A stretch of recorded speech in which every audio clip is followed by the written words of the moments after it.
नमस्कार दोस्तों, आप देख रहे हैं हमारा भक्ति चैनल आस्था और भक्ति। कुछ धार्मिक बातों और घटनाओं पर विश्वास करना आसान नहीं होता, किंतु इन्हें झुठलाया भी नहीं जा सकता। दोस्तों, भारतीय प्राचीन साहित्य इस बात का साक्षी है कि उसमें आदिकाल से प्रकृति की अर्चना, आराधना और पूजा के भाव रहे हैं। विश्व की प्रधान नदियों में गंगा का विशेष स्थान है। जी हाँ दोस्तों, आज हम बात करेंगे माँ गंगा के पावन जल की। जल देवता की आराधना करने वाले देश भारत में महानदी गंगा मातृ देवी के रूप में प्रतिष्ठित है। आदिकाल से सभी धर्मों, संप्रदायों एवं समाज के वर्गों के लोगों को इसके जल से अपार लाभ हुआ है। भगवान श्री राम के पूर्वजों ने गंगा को धरती पर लाने हेतु अपनी 4 पीढ़ियों को समर्पित कर दिया। तब जाकर राजा भगीरथ ने अपने 60,000 पूर्वजों की अस्थियों को गंगा में बहाकर उन्हें मुक्ति दिलाई थी। इस प्रकार उन्होंने आर्यव्रत को गंगा के रूप में एक अपूर्व ज्ञान विज्ञान का सोपान प्रस्तुत किया। गंगावतरण कथा के अनुसार ऋषि कपिल के श्राप से अपने पूर्वज सगर के 60,000 पुत्रों की मुक्ति के लिए भगीरथ ने तपस्या की थी। गंगा एवं शंकर जी को घोर तपस्या से प्रसन्न कर भगीरथ ही गंगा जी को पृथ्वी पर लाए थे।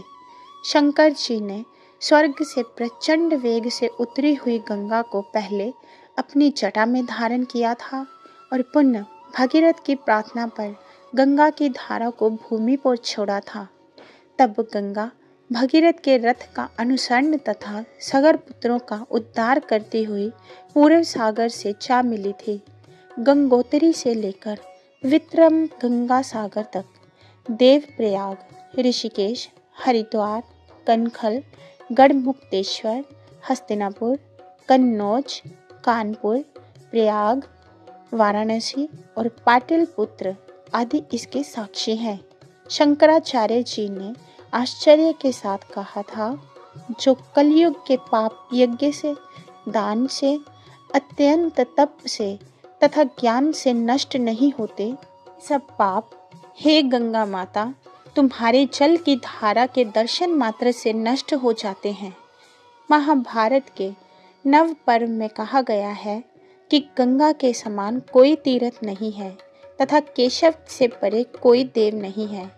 भगवान विष्णु के चरण कमलों से निकले ब्रह्मा के कमंडल में सम्माहित, भगवान शंकर की जटाओं में विलीन, भगीरथ के अथक प्रयासों से प्राप्त लोक पवनी भगवती गंगा का सेवन क्षण भर के लिए जो प्राप्त कर लेते हैं, धन्य है। चारण करने से तो पाप दूर होते ही हैं, परंतु गंगा में स्नान करने मात्र से व्यक्ति पुण्य का भागी बन जाता है। माँ गंगा हिमगिरी के उच्चतम शिखरों से प्रवाहित होकर वेद की रचनाओं का गान करती हुई हरिद्वार की पावन धरती से होती हुई गंगा सागर तक देश के विस्तृत भूभाग को हरियाली प्रदान करती है। गंगा देश को अमरत्व प्रदान करती है, क्योंकि गंगा जल में जल नहीं बल्कि अमृत की धारा प्रवाहित होती है। गंगा वह नदी है जो 6600 मीटर ऊंचे आकाश में विलीन सुमेरु पर्वत से निकलती है। हिमालय की गोद में उत्पन्न होने वाली 350 प्रकार की झाड़ियों एवं जड़ी बूटियों के ऊपर से होकर बहने के कारण गंगा जल को शरीर के लिए गुणकारी व शुद्ध माना जाता है। गंगा जल के संबंध में विश्व के मान्य वैज्ञानिकों का विचार है कि गंगा जल कभी प्रदूषित नहीं होता और ना ही इसमें कोई जीवाणु उत्पन्न होते हैं। उनका कहना है कि गंगा जल आयु वृद्धि कारक तथा भीतरी संपूर्ण दोषों को नाश करने वाला है। वैज्ञानिकों के अनुसार गंगा के जल में एक प्रकार का प्रोटेक्टिव तत्व पाया जाता है जो अन्य नदियों के जल में कम पाया जाता है। इसीलिए तो गोस्वामी तुलसीदास जी ने लिखा है, दरस परस मचन अर पाना, हर ही पाप गो घात समाना। इस प्रकार हिंदू जगत गंगा तथा गंगा जल से सामाजिक, सांस्कृतिक, धार्मिक और आध्यात्मिक क्षेत्र में उपकृत है तथा इसके साथ भावनात्मक संबंध रखता है।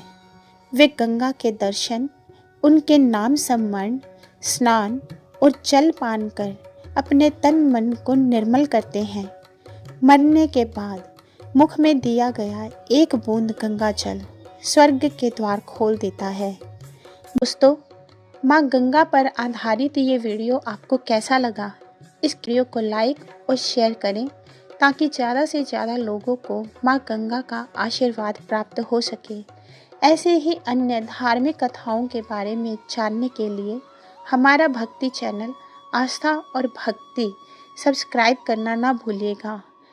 एक नए रोचक वीडियो के साथ हम आपसे जल्दी ही मिलेंगे। जय माँ गंगे।